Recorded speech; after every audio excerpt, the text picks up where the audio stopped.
বাংলাদেশের সঙ্গে যেসব উন্নয়ন প্রকল্প চলমান তা অব্যাহত থাকবে বলে স্থানীয় সরকার মন্ত্রীকে জানিয়েছেন ভারতের হাইকমিশনার প্রণয় ভার্মা। পররাষ্ট্রমন্ত্রীর সঙ্গে সাক্ষাতে অর্থনৈতিক প্রবৃদ্ধি, অভিবাসন ও রোহিঙ্গা সংকট নিয়ে কথা বলেছেন ব্রিটিশ হাইকমিশনার সারা কুক। আর অবকাঠামোগত উন্নয়নে জাপানের সহযোগিতা অব্যাহত রাখার আশ্বাস দিয়েছেন রাষ্ট্রদূত সাইদা শিনিচি। নতুন সরকার গঠনের পর ব্যস্ত সময় পার করছেন ঢাকায় নানা দেশের রাষ্ট্রদূতরা। নানা মন্ত্রণালয় ও বিরোধী দলীয় নেতাদের সঙ্গে বসছেন বৈঠক মতবিনিময়ে। মঙ্গলবারও স্থানীয় সরকার মন্ত্রী মির্জা ফখরুল ইসলাম আলমগীরের সঙ্গে বৈঠক করেন ভারতীয় হাই কমিশনার। পরে জানান, নতুন সরকারের সঙ্গে পারস্পরিক সহযোগিতা অব্যাহত রেখে কাজ করবে ভারত।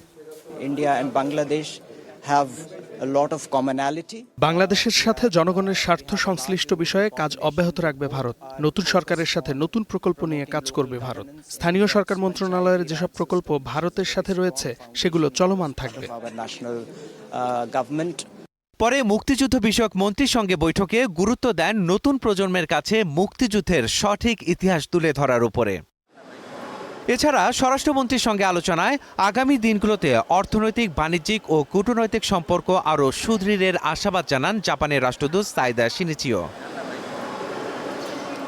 পররাষ্ট্রমন্ত্রীর সঙ্গে ব্রিটিশ হাইকমিশনারের সৌজন্য সাক্ষাতে গুরুত্ব পেয়েছে অর্থনৈতিক প্রবৃদ্ধি, অভিবাসন, জলবায়ু পরিবর্তন, রোহিঙ্গা সংকটের মতো ইস্যু। দুদেশের পারস্পরিক সম্পর্ক নতুন করে বিনির্মাণ হবে বলে আশা করছি। অর্থনৈতিক প্রবৃদ্ধি, অভিবাসন, নিরাপত্তা, জলবায়ু পরিবর্তন এবং রোহিঙ্গা সংকট নিয়ে বাংলাদেশের সাথে যুক্তরাজ্যের পারস্পরিক সহযোগিতা আগামী দিনে অব্যাহত থাকবে। এদিকে মার্কিন রাষ্ট্রদূত ক্রিস্টেনসেনের সঙ্গে বৈঠকে বিমান খাতের উন্নয়নে যুক্তরাষ্ট্রের সহযোগিতা চেয়েছেন বেসামরিক বিমান পরিবহন মন্ত্রী। পেয়েছেন সর্বোচ্চ সহযোগিতার প্রতিশ্রুতি।